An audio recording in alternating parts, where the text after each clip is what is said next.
Buenos días, jóvenes. Bienvenidos a esta su materia, Educación Cultural y Artística. Mi nombre es Carlos Zapata y les doy la bienvenida.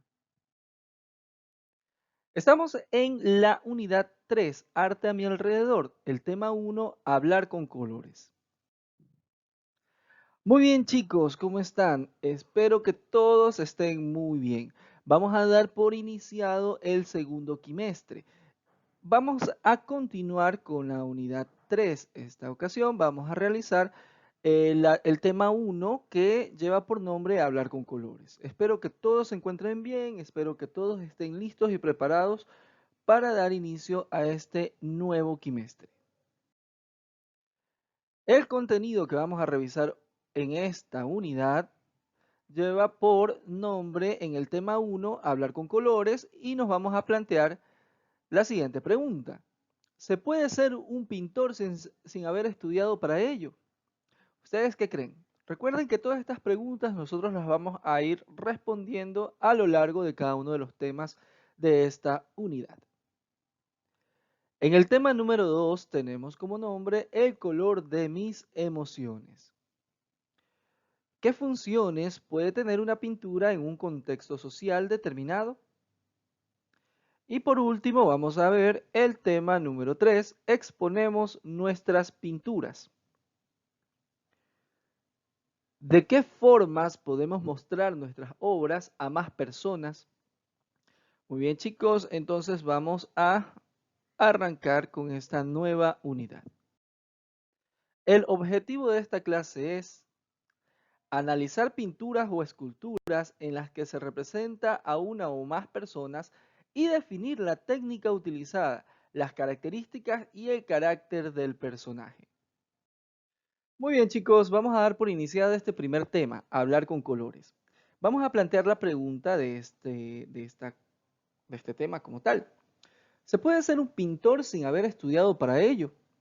Pues fíjense bien que a lo largo de la historia han habido casos en los cuales muchísimos maestros importantes de lo que es la historia de la pintura se los ha considerado autodidactas. ¿Por qué razón? Porque ellos en sí nunca asistieron a una escuela de bellas artes o una escuela de pintura como tal. Ellos han sabido cultivar la profesión de pintores artísticos por sus propios medios. Es decir, ellos mismos, bajo la experimentación, bajo la prueba y el error, han sabido cultivar precisamente su forma, su técnica artística como tal sin la necesidad de recurrir a otro maestro, sin la necesidad de recurrir a una escuela de bellas artes como tal. Yo estoy seguro, asimismo, que en el curso, aquí entre todos ustedes, habrán chicos que tienen muchísima habilidad en el dibujo, sin la necesidad de haber ido asimismo, a una escuela de bellas artes. Quizás otros sí han tenido el privilegio de ir a una de ellas. Entonces, eso ya depende muchísimo también de la habilidad que nosotros tengamos como tal. De igual manera, habrán otros que puedan mezclar colores sin la necesidad de saber una técnica como tal. Es decir, ellos mismos, por medio de su propia intuición, han sabido ir descubriendo las distintas formas de ir plasmando sus ideas en la pintura.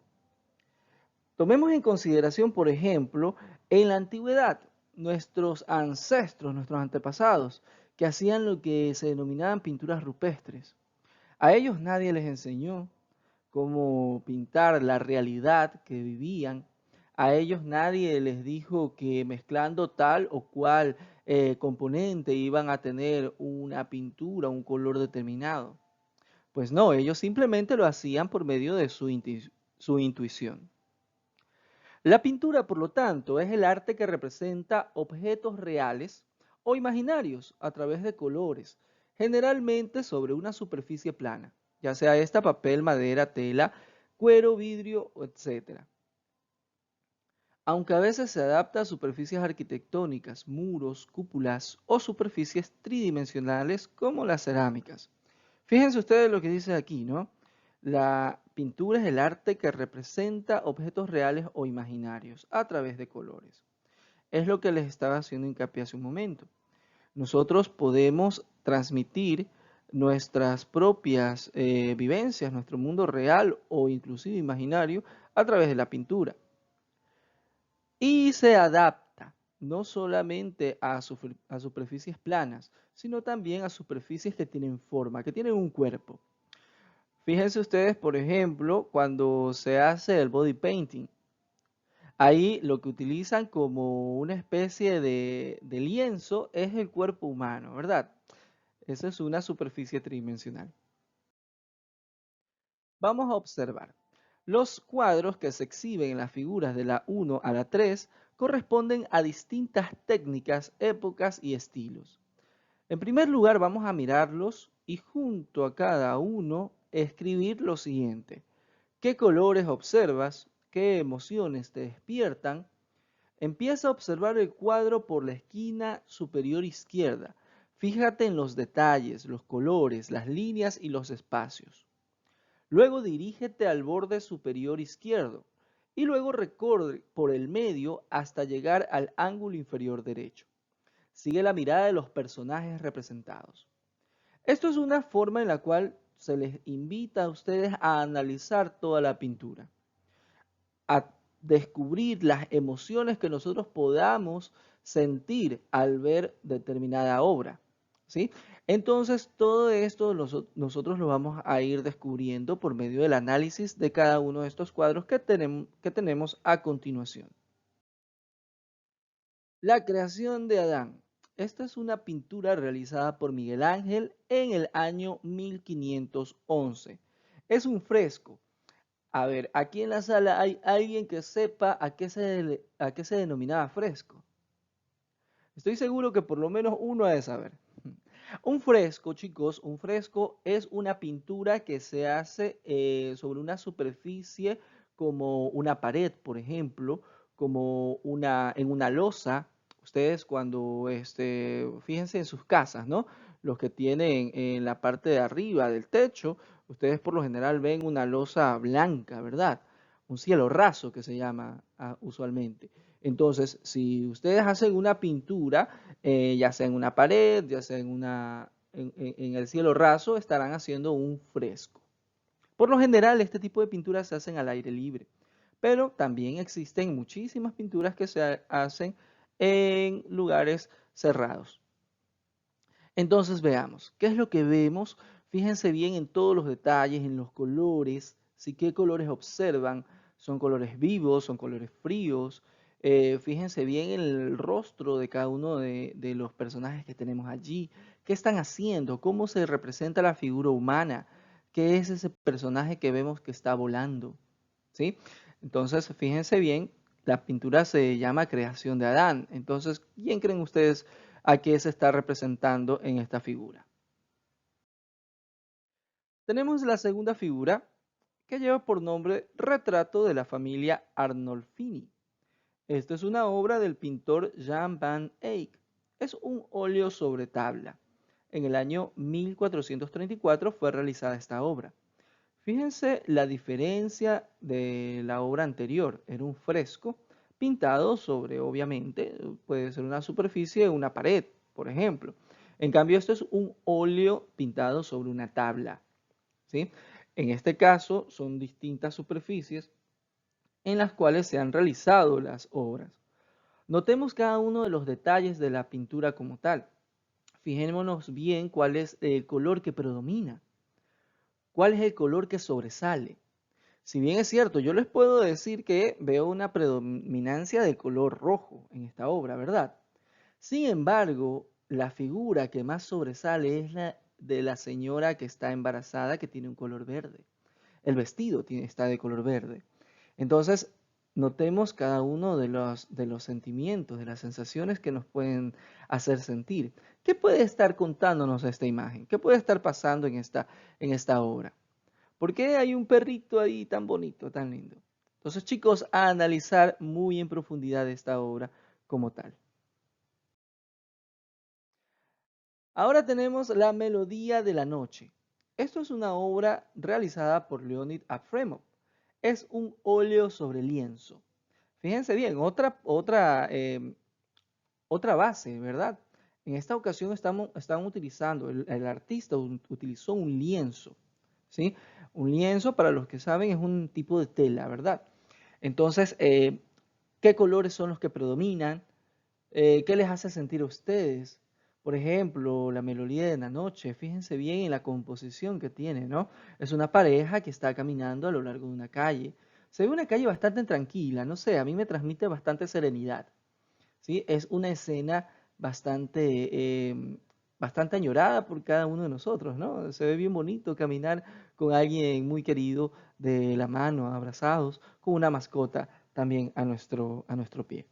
Entonces también, ¿cuáles son los colores que ha utilizado el artista para representar esta obra?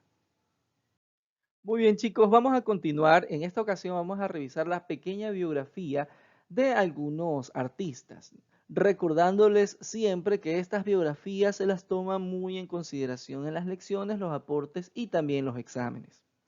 El artista que tenemos aquí enfrente lleva por nombre Michelangelo Buonarroti. Nació en Italia en el año 1475 y falleció en el año 1564. Fue un artista que dominó la pintura, la escultura, la arquitectura y la poesía. Es un referente del Renacimiento.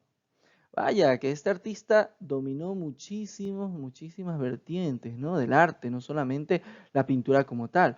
Fíjense que era un escultor, un arquitecto y un poeta. Leonid Afremov. Este es un artista que nació en Bielorrusia en el año 1955. Todavía podemos disfrutar de su obra en vida. Es un pintor nacionalizado israelí.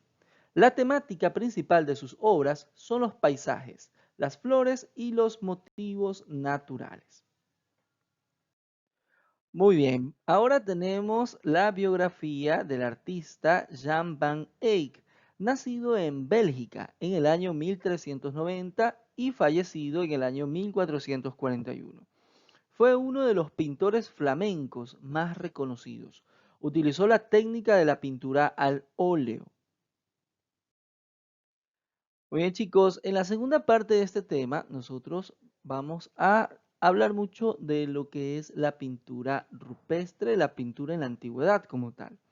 La pintura como práctica se remonta a la prehistoria. Muros, paredes y pisos fueron los soportes para las grandes representaciones. Generalmente mostraban escenas cotidianas. A esto se le conoce como pintura rupestre y petroglifos. A continuación vamos a hacer una descripción de la pintura rupestre y de los petroglifos como tal, para ver cuál es la diferencia entre uno y otro. Pero antes de eso, veamos lo siguiente. La pintura mural de la actualidad es reflejo de estas prácticas milenarias. Si se han fijado mucho que a lo largo de la ciudad, aquí en Guayaquil, el municipio ha puesto murales, ¿no? Murales debajo de los pasos a desnivel. Si se han fijado. Entonces, este tipo de arte, los murales, en la actualidad, esos son reflejos, ¿sí? Reflejos de las prácticas anteriormente mencionadas, como lo son la pintura rupestre y los petroglifos. Bien, aquí tenemos pintura rupestre. Son los dibujos o bocetos que se hacían en cavernas en tiempos prehistóricos. Como ya sabemos, como ya lo topamos a colación hace un momento, por lo general se describían escenas de guerra, ¿sí? Escenas cotidianas. Los petroglifos, por su parte, son imágenes grabadas sobre una piedra con materiales filosos o huesos de animales, utilizando técnicas distintas. Vean la diferencia, ¿no? Unos son pinturas como tal, otros son grabados, ¿sí? En una pintura rupestre se utilizaba, valga la redundancia, pintura a base de plantas, a base de sangre inclusive, o de algún otro material orgánico. En cambio, los petroglifos son grabados que se hacen sobre piedras, ¿sí? Para esto se utilizaban materiales filosos. Muchas veces se utilizó el ónix, que es una piedra bastante fuerte, bastante dura, con la cual se procedía a hacer estos grabados sobre la piedra, pero también se utilizaban huesos de animales, ¿sí? Obviamente, habían varias técnicas para reproducir las imágenes que se querían en ese momento. Bien, vamos a hacer esta actividad. ¿Crees que sigue vigente el uso de muros y suelos para pintar? Contesta, ¿cuál es la superficie utilizada y el tema representado en las siguientes obras? Pues bien, este, si vemos claramente el ejemplo que hace un momento les di, que de los murales que el municipio había mandado a realizar. Asimismo, a lo largo de las distintas ciudades de nuestro país y del mundo, se siguen utilizando los muros y en algunos casos los suelos para pintarlo. Un ejemplo claro es del uso de suelos, por ejemplo, es la avenida Malecón. Ustedes váyanse ahí si es que le dan permiso a sus padres, si no, aprovechen para darse un paseíto en familia. Van a ver cómo en los pasos cebras también se están utilizando eh, pinturas, ¿no? También están haciendo arte en cada uno de los pasos cebras para poder hacer una cosa más decorativa, una cosa más turística. Entonces, veamos la primera figura. ¿Cuál creen que ustedes que es la superficie utilizada? ¿Y qué es el tema que se está representando en esta obra en particular? Entonces, allí ustedes van a escribir en sus libros o en un cuaderno aparte. Allí tenemos otras dos figuras. ¿Qué creen ustedes que se puede estar representando en esta figura en particular? Yo veo una figura de casa. ¿Cuál es la superficie en la cual se ha pintado?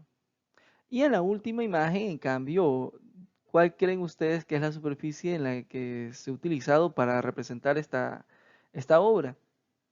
¿Y qué representa? ¿Cuál ustedes creen que es el objetivo principal de esta figura? Muy bien, chicos, para terminar el tema de hoy, vamos a definir lo que es el graffiti. El graffiti es una modalidad de pintura contemporánea. Se usa como soporte las paredes, medios de transporte y otros espacios urbanos. Por el material que se usa, spray y rotuladores, se seca rápido. El graffiti está asociado con la protesta. Este tema en particular tiene bastante controversia. ¿Por qué? Porque hasta qué punto un graffiti es considerado arte. En la clase vamos a tratar un poquito más en profundidad este tema de graffiti. ¿Sí? Recordemos una cosa que es muy importante. No todo graffiti se puede considerar como arte. ¿Sí? Entonces, ¿dónde se rompe ese límite? ¿Dónde se traspasa ese límite de arte a vandalismo? Porque recordemos que al utilizarlo en paredes, en medios de transportes u otros espacios urbanos, muchas veces se puede incurrir en algún delito. Muy bien, chicos, la clase ha llegado a su fin por hoy, así que se me cuidan muchísimo y nos vemos la siguiente clase.